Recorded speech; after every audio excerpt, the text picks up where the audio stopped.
балким билбестик кылып, балким адашып, Хизбут Тахрир деген уюмга мүчө болуп кирип кетишкен.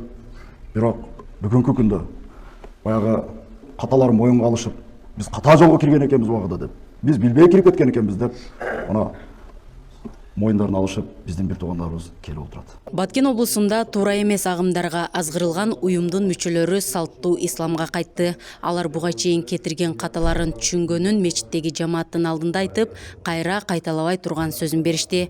Бул боюнча дин өкүлдөрү тарабынан түшүндүрүү иштери жүргүзүлдү. Кайрадан экинчи жолу жол бербестен, кайрадан ошол адашууга кирип кетпестен, мындан ары ошо биздин казият менен, хатибияттар менен, биздин мечит имамдары менен тыгыз болсоңуздар, биз сиздерге дайым ошол динибиздин туура багытын үйрөткөнгө түнү-күнү даярбыз. Хизбут Тахрир уюму куралдуу аракеттерди ачык жүргүзбөсө да коомдук туруктуулукка коркунуч туудурган идеологияны жайылтат. Ошондуктан анын ишмердүүлүгү мыйзамсыз деп табылган. Эгер адашып бул уюмга мүчө болгондор болсо, дин өкүлдөрү туура багытты көрсөтүп, жардам берүүгө даяр экендигин белгилешет.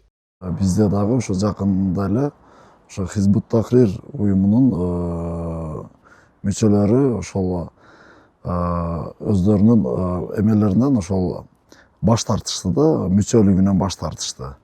Эми албетте алар ошол кылган иштерине өкүнүшүп, анан ушундай өздөрү уже бир сөз менен айтканда, биз ошол адашып туура эмес жолго өтүп кеткен экенбиз деп моюндарына алышып, мындайча айтканда, салттуу исламдын багытында гана мусулманчылык милдеттерибизди аткарсак деген үмүттөрүн билдиришти. Акыркы маалыматтар боюнча Кыргызстанда экстремисттик жана террористтик деп таанылган жана ишмердүүлүгүнө тыюу салынган уюмдардын саны болжол менен 20дан ашык.